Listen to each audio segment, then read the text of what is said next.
You ever been to war?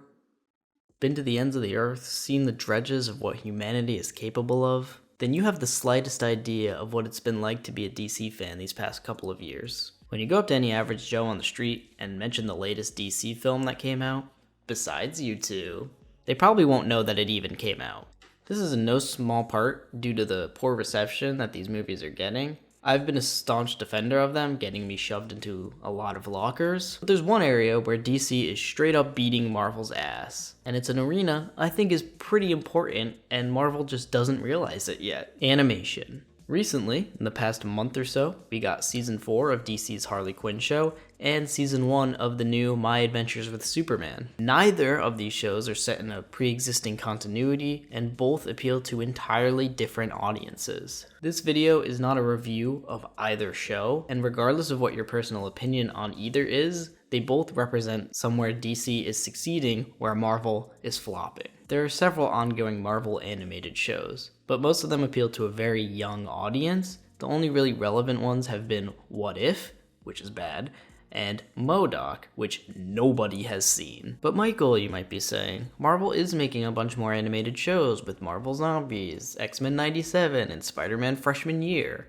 Yeah, and on paper, those are good things, but the problem lies with synergy. Marvel loves everything being in the same house style and in the same loose continuity, so you can bet your sweet ass that even though they're not in the main MCU timeline, they will still feel like MCU products. That's why they're under the Marvel Studios banner, while something like MODOK is not. But X-Men 97's a sequel to the original show. It won't be tied to the MCU. Yeah, I think it will. They've already been peppering in 90s X-Men references literally everywhere they can fit them.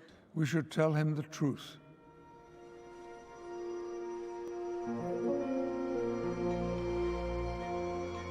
Like a mutation.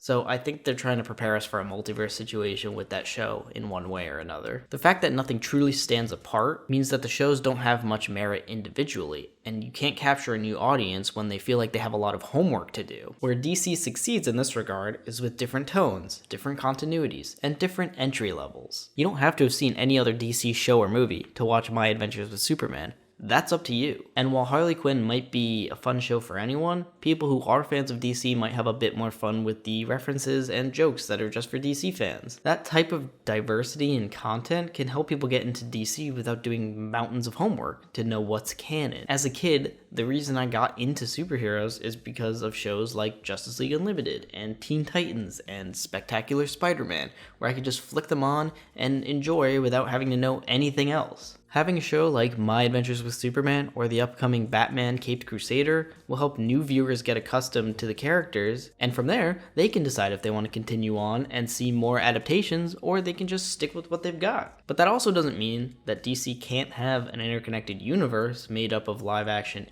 and animation. With Gunn at the helm, we're already getting the Creature Commandos show next year. It's a good thing that we can get stuff like Creature Commandos inside the DCU, but it doesn't mean that animation outside the DCU can't exist. You could get a new Wonder Woman show or a new Flash animated show to appeal to the incoming generation.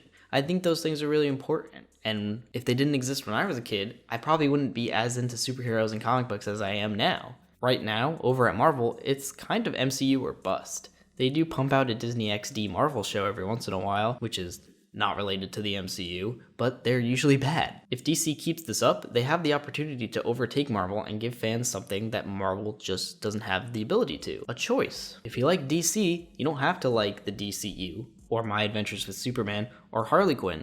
That's up to you. For me personally, sometimes the Harley Quinn show is a bit too Rick and Morty for my taste, but for any character that I don't like how they're done in Harley Quinn, I can wait to see their adaptation somewhere else. In Marvel, if I don't like an adaptation of a hero or villain, that's it. That's just the type I'm getting for the next however so many years. I love the Superman and Lois in My Adventures with Superman, but I hated all the villains. And that's okay, because maybe someone who wasn't familiar with Superman beforehand can now call themselves a fan because the show appealed to them. Hopefully this didn't come across as rambling. The point is that I think it's cool that there are multiple jumping on points for DC content, and if DC keeps that up, I think we can finally live in a safe society for all DC fans.